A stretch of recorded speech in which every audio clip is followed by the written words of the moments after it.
Hello, जय मसी everyone. सम्पूर्ण प्रभुमा रहेका दाजुभाइ तथा दिदीबहिनीहरूलाई जय मसी भन्न चाहन्छु म अनिकाको तर्फबाट। र आज फेरि पनि म हजुरहरूको समक्ष एउटा सानो वचनलाई लिएर आएको छु। अनि वचन भन्नुभन्दा पहिले चाहिँ म तपाईँलाई के भन्न चाहन्छु भने धेरैचोटि आज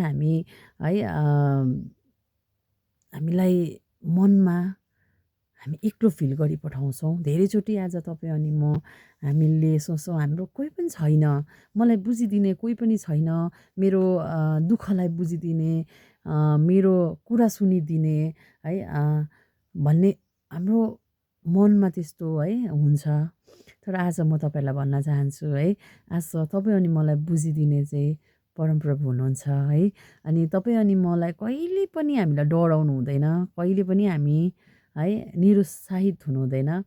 परमेश्वर चाहिँ तपाईँ अनि मेरो साथमा छ। यसरी नै यशाया 41:10ले यसरी भन्छ नडरा किनकि म तँसित छु, निरुत्साहित नहौ किनकि म तेरो परमेश्वर हुँ, म मेरो धार्मिकताको दाहिने हातले चाहिँ तँलाई सम्हाल्ने छु भनिकन आज वचनले भन्छ अनि साँच्ची नै आज तपाईँ अनि हामीले चाहिँ कहिले पनि एक्लो फिल गर्नु हुँदैन रहेछ बेला बेला मलाई पनि म यहाँनिर 7 महिना जस्तो भयो म विवाह भएर आएको अनि मलाई पनि कहिलेकाहीँ कस्तो खालके फिल हुन्छ भने म के गरौँ कसो गरौँ कहाँ जाउँ भन्ने खालके त्यस्तो खालके फिल हुन्छ कहिलेकाहीँ आज त्यो फिल चाहिँ नि आज तपाईँ अनि मलाई हुनु हुँदैन।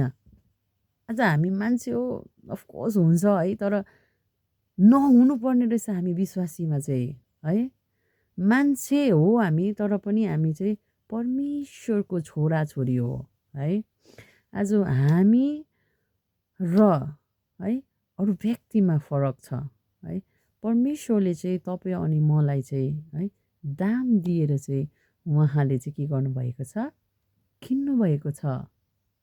त्यही कारणले गर्दाखेरि आज तपाईँ अनि म चाहिँ हामी चाहिँ प्रिसेस छौँ आज परमेश्वर तपाईँ अनि मेरो साथमा हुनुहुन्छ भने चाहिँ हामीलाई चाहिँ कसैसँग डराउनु जरुरत छैन।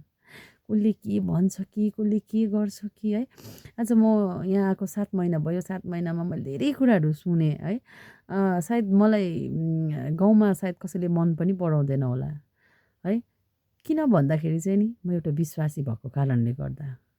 आज प्रभुलाई त मान्छेले मन पराउँथेन आज तपाईँ अनि मलाई त कसले चाहिँ मन पराउँछ त अनि परमेश्वरले भनेछ जब तिमीहरूलाई कसैले मन पराउँदैन नि त्यतिखेर सोच तिनीहरूले चाहिँ मसँग पनि त्यस्तै गरेको थियो, मलाई पनि मन पराएको थिएन अनि मेरो छोराछोरीलाई चाहिँ तिमीहरूलाई चाहिँ कसरी चाहिँ मन पराउँछ त, संसारले एक्सेप्ट गर्दैन तिमीहरूलाई भनेर चाहिँ आज परमप्रभुले भन्नुभएको छ। त्यसैले गर्दा प्रियहरू हामीलाई अरूले मन पराओस् नमन पराओस् हामीलाई त्यसमा मतलब राख्नु हुँदैन। आज तपाईँ अनि मलाई परमेश्वरले मन पराउनुहुन्छ। हामी उहाँको आज्ञामा उहाँको वचनमा हामी बढ्दै जानुपर्छ अनि अरूलाई पनि सिकाउँदै जानुपर्छ प्रियहरू। आज आफू मात्रै सिक्ने होइन तर अरूलाई पनि सिकाउँदै जानुपर्छ।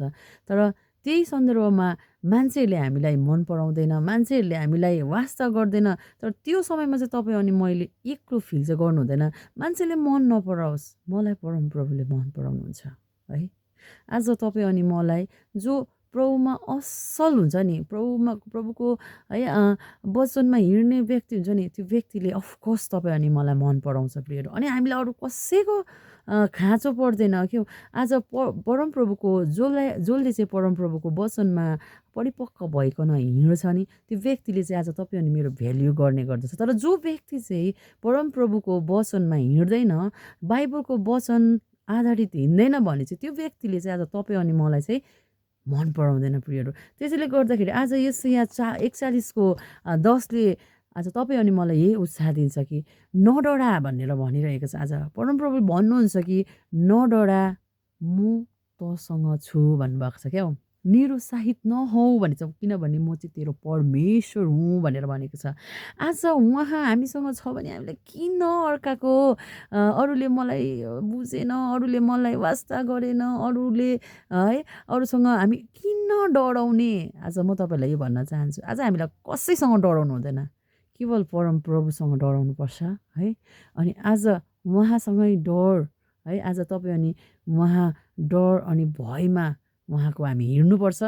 बस अनि संसारको मान्छेमाथि चाहिँ हामीलाई भरोसा गर्नुपर्छ अनि हामी चाहिँ डराउनु हुँदैन प्रियहरू। मान्छेले के भन्छ, फल्नाले के भन्छ, ढिस्नाले के भन्छ, मेरो छिमेकीले के सोच्छ, डजन्ट म्याटर है। आज तपाईँ अनि मलाई त्यो कुराको मतलब राख्नु हुँदैन। आज मेरो परमप्रभुसँग चाहिँ म डराउनुपर्छ। यो कुरालाई याद गर्नुहोस्। यो वचनलाई तपाईँ अनि मैले है हामीले मनमा है मनन गरौँ। आज लेखिराखौँ। आज परमप्रभुले भन्नुहुन्छ नडरा, किनभने है म तसित छु भनेको छ। आज उहाँले कमिटमेन्ट गर्नुभएको छ। हुनेछु भन्नुभएको छैन, म तसित छु भनेको चाहिँ है आज उहाँ चाहिँ मसँगै हुनुहुन्छ है, म भित्र हुनुहुन्छ है। अनि निरुत्साहित नहुँ भनिरहेको छ। आज तपाईँ अनि मलाई हरेस खानु हुँदैन। आज तपाईँ अनि मलाई है निराशा है हुनु हुँदैन, निराश हुनु हुँदैन। मान्छेले हामीलाई निराशा गर्छ है। अनि हामीले सोच्नुपर्छ परमप्रभु मेरो साथमा हुनुहुन्छ भनेर हामीले सोच्नुपर्छ। मलाई मान्छेले छोड्यो, मान्छेले धोका दियो, त्यो कुरामा हामीलाई नि आफ्नो मनै लाउनु हुँदैन। त्यो सोचेर हामीले आफूलाई एक्लो फिलै गर्नु हुँदैन प्रियहरू। कहिलेकाहीँ हामीलाई हुन्छ, तर परमप्रभु मेरो साथमा हुनुहुन्छ, परमप्रभु मसँग हुनुहुन्छ, उहाँ मेरो बुबा हुनुहुन्छ अनि उहाँ चाहिँ मसँग हमेसा हुनुहुन्छ भनिकन आज तपाईँ अनि मैले सोच्नुपर्छ। यो वचनले चाहिँ आज तपाईँ अनि मलाई यही उत्साह दिन्छ प्रियहरू कि हामी चाहिँ एक्लो छैनौँ है। हामी चाहिँ एक्लो छैनौँ। हामीले एक्लो फिल कहिल्यै पनि गर्नु हुँदैन। परमप्रभु चाहिँ मसँग छ, मेरो बुबा चाहिँ मसँग छ भनिकन चाहिँ आज तपाईँ अनि मैले चाहिँ सोच्नुपर्छ प्रियहरू। आज म तपाईँलाई यही भन्न चाहन्छु। प्रभुले तपाईँ सबैलाई आशिष दिनुभएको होस्। आमेन। जय मसीह।